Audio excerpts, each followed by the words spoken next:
Welcome to the show. I'm DJ Sixsmith. You're watching The Sit Down. Grammy-nominated jazz musician Sara Gazarek. How are you? I'm great. Thanks for having me. Really nice to meet you. Good to have you in New York. It's a great time for jazz in New York as well. You were just telling me this is a big weekend. Yeah, this weekend there's a lot going on. There's Winter Jazz Fest, which is sort of like this beautiful, hip jazz festival that's very specific to New York, where they have like tons of clubs and all the musicians come in from all over the country, and it's like this new wave of young music and traditional music, and then there's a booking conference, and all the jazz clubs are just packed with really fun energy. It's great. That's awesome. So you've been building this thing out for quite some time now, and we were talking off camera, like 2000s, mid-2000s, like you're doing your new age jazz thing, and now here you are Grammy nominated. So what have been some of the craziest parts of the ride for you?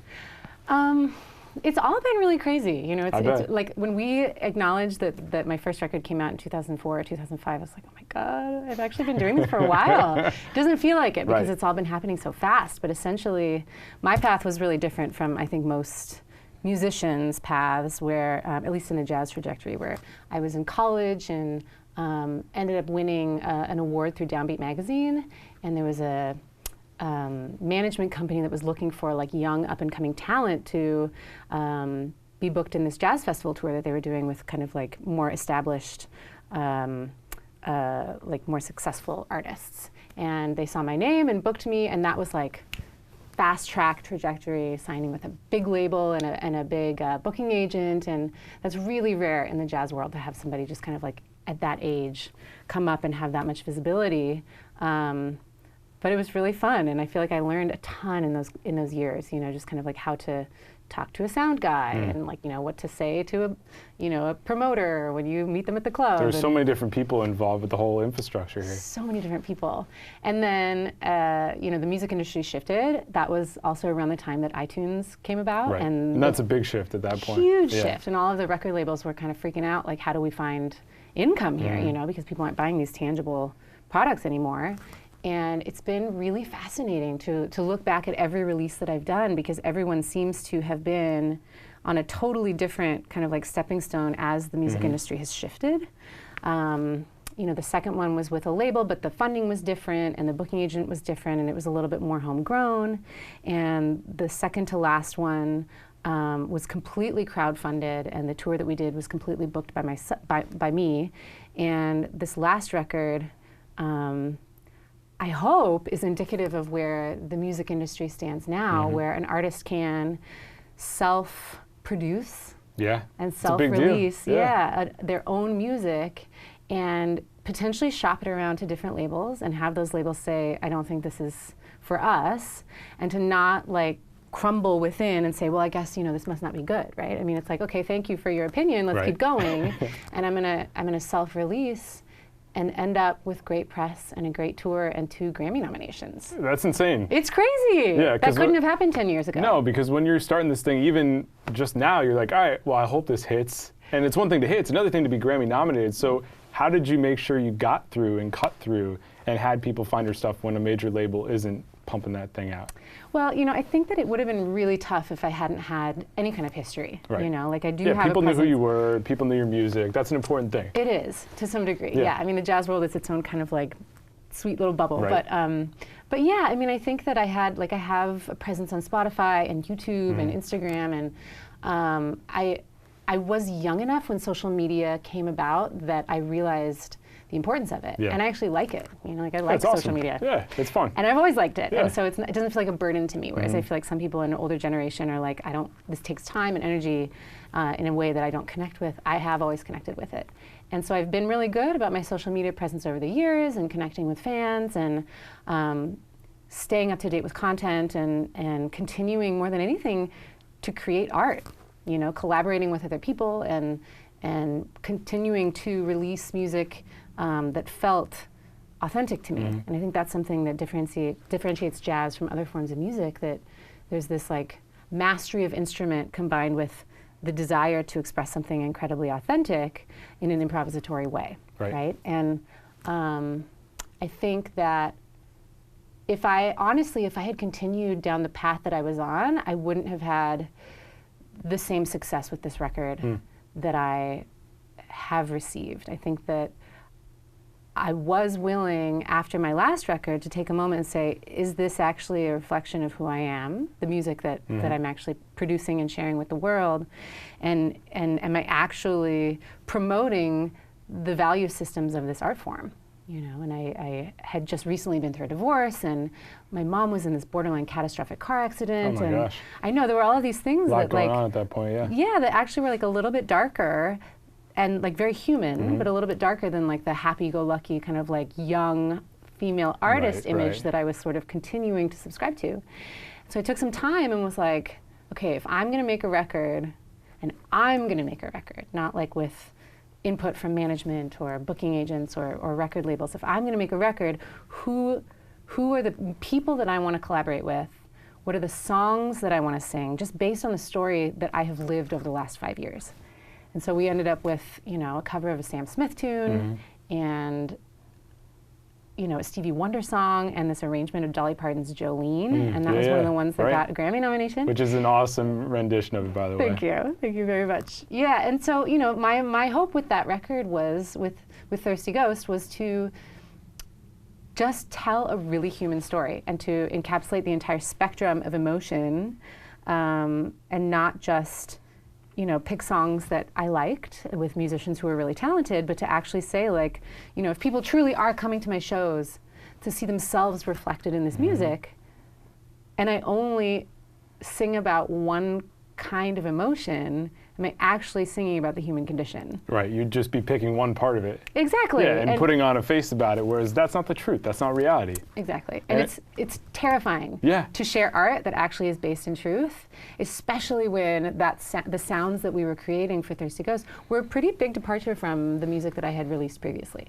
So it was a little scary to say, you know, like, okay, is my fan base going to come along with this ride and this like shift in tone and sound and grooves and even instrumentation? Right. And fortunately, I mean, truly fortunately, I think the response has been really incredibly enthusiastic. And I think it's the kind of thing that people, much like myself, didn't realize that they wanted. You know, that like, oh, that was really nice, but oh my God, this is what's possible. And here we are. Were there people that were telling you, like, don't share your personal life or don't go darker because you have a certain image? Were there people trying to steer you the other way, or were you just like, no, this is not the way it's going to go down? Both. Okay. You know, I think that there was one record label that said this record is too dark. And I remember like taking a moment and thinking, like, is it too dark? And I was like, absolutely not. Like, there are songs, you know, like we're singing, I do a cover of Cocoon, which is a Bjork song about like falling in love and feeling like true intimacy, you know. And yeah, that's real. It's real. And same thing with like the final track, you know, is like all about recognizing that like a desert isn't actually going to grow life. If you're just thinking about bright, light, happy things, you actually have to have like storm clouds every once in a while to create and hydrate things and satiate things so that they can grow. And so that was like a momentary like, is this dark? And you know, and then realize like, okay, no, that's that person's opinion, that one person, let's keep moving. And then there was one gig that we had where someone, a fan, and this is something that's like a, you know, insider tip into the music world, especially in the jazz world, because we pride ourselves on being able to like talk to the human condition, but then also interact with people, you know, and with social media these days, people feel like they can and should, understandably so, have access to the artists that they're interacting with. And so I got this email from a guy that was like, you know, if this is my iPhone, it was like scroll, scroll, scroll, scroll, scroll. Just pouring it out there. Pouring it out about how, you know, if I release this record, it will be a commercial failure and it will ruin my career. Oh my gosh. And it was like he had seen the show before the music came out. And that was a tough one, you know, because it was like, if this encapsulates what my fan base is going to feel, that's really tough. But I think that the thing as an artist that's really important to identify is when people are saying things that you wholeheartedly disagree with.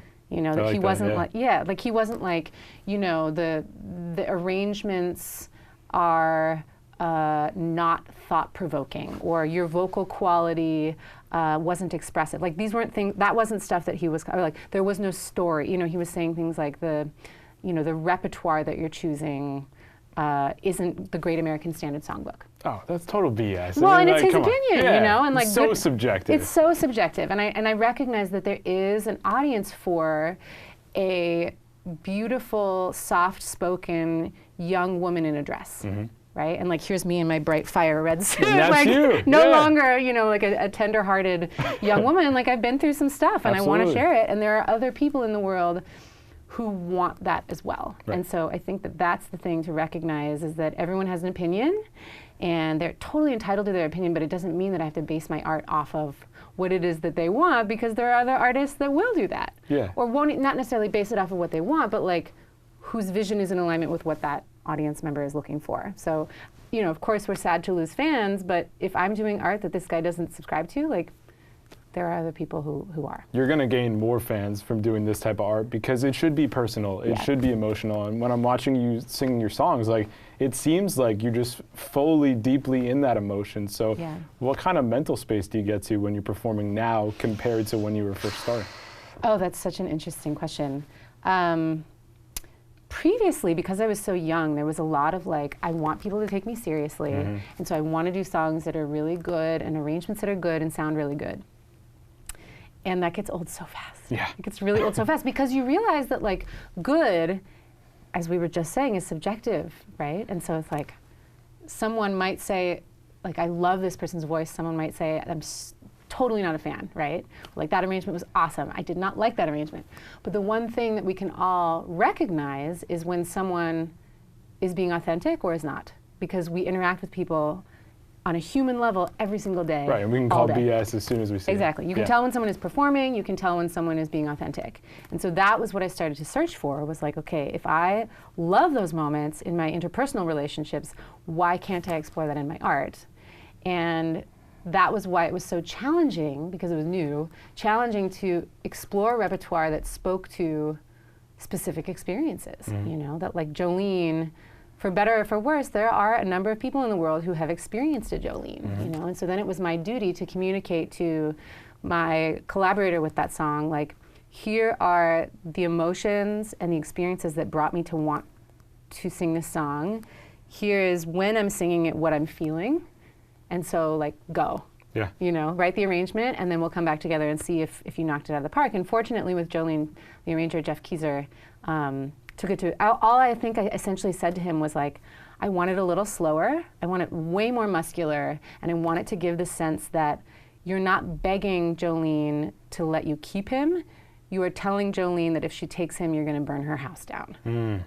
Right? Is that what you mean by more muscular there? Yeah, like, Okay. it's like there's like a lot more fire. Right, you know, it's a lot fiercer, yeah. It's in that way more sense. fierce. Yeah. And I think he said, you know, I hope you like this. I think I came back with Game of Thrones meets Trent Reznor. That's a whole different ballgame It's there. such a different ballgame. Wow. Yeah. That's really interesting. Yeah. So where were you when you found out about the Grammy nominations?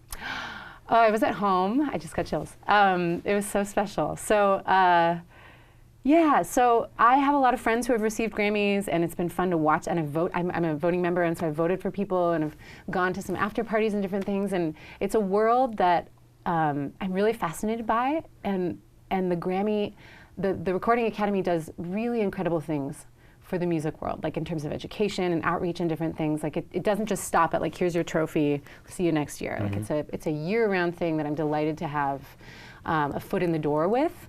But it also was something that, you know, as an outsider, you look at people who have been nominated or who have received Grammys and think like, you are an alien, like superhuman, Right. that's not a person, that opens a computer on Friday in pajamas, you know, with their dog in their crate with a cup of coffee and goes, okay, let's see. So my husband and I turned our phones off because I didn't want to wake up to a sea of texts that were like, you're nominated, or like no texts. Right. You know? Because that would be a bummer. It would be a bummer, Yeah. right? And so, so we walked our dog and got some coffee, and I opened my computer, and my iMessaging was like, you know, I was like, oh my god! So we went to the page and saw who was nominated, and we both cried for a minute. We were so excited, and our dog was like, what is going on? And then.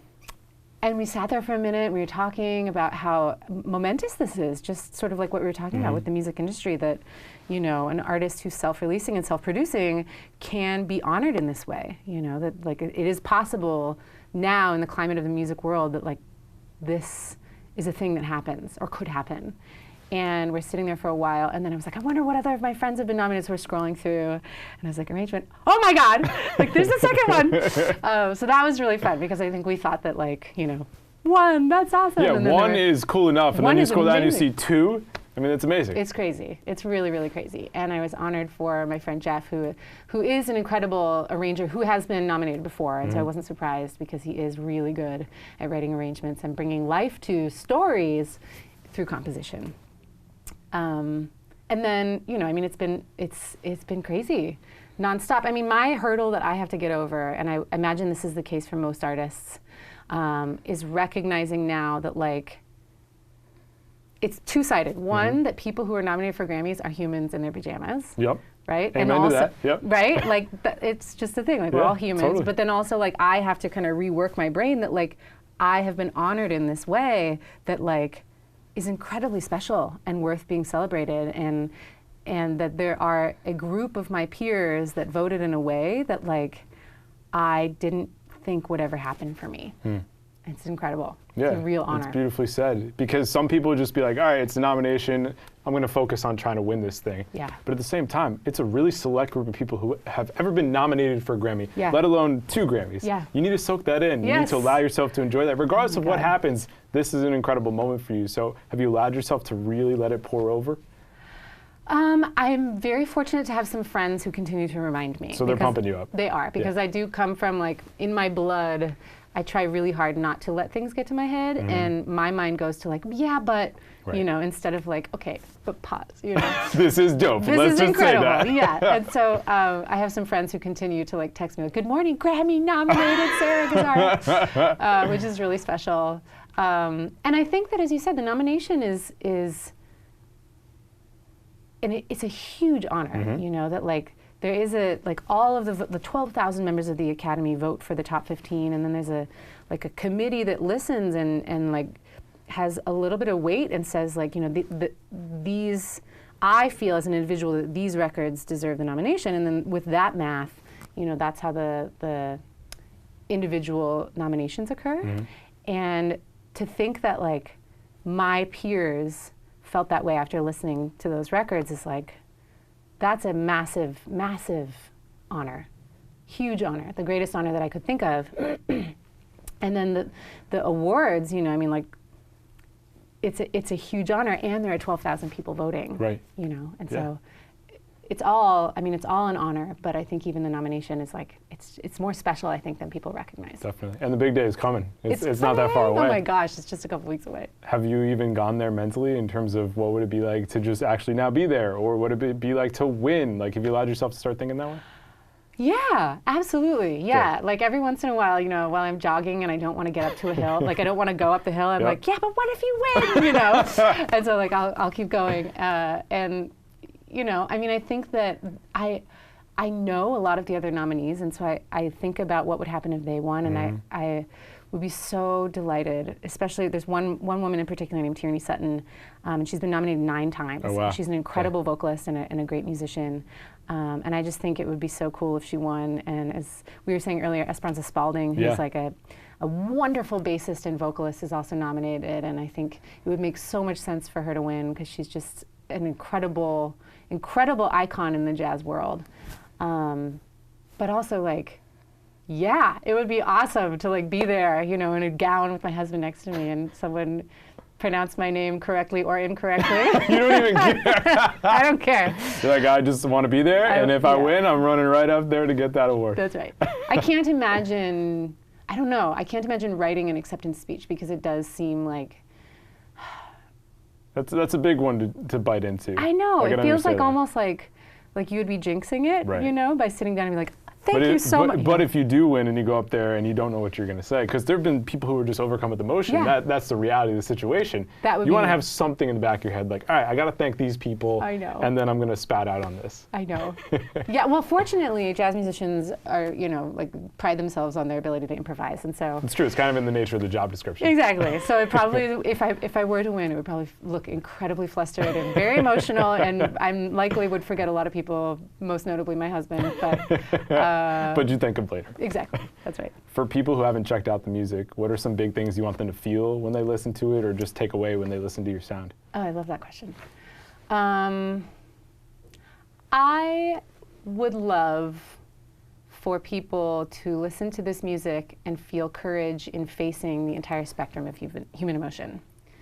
Because that's what it was for me. That, like, when I was making my first records, I wanted to create something that made people feel happy, because I think that our society gives a lot of value to feeling good and feeling happy, and is constantly chasing that. But through the years, what I've learned is that you can't actually embrace and feel like the gravity of delight if you're not also feeling like some of the weight of something a little heavier, yeah, right? Totally. And so that would be my hope, is that people can kind of like listen to some of these songs and think like, how do I identify with this, you know, and like not run from it, but say like, me too.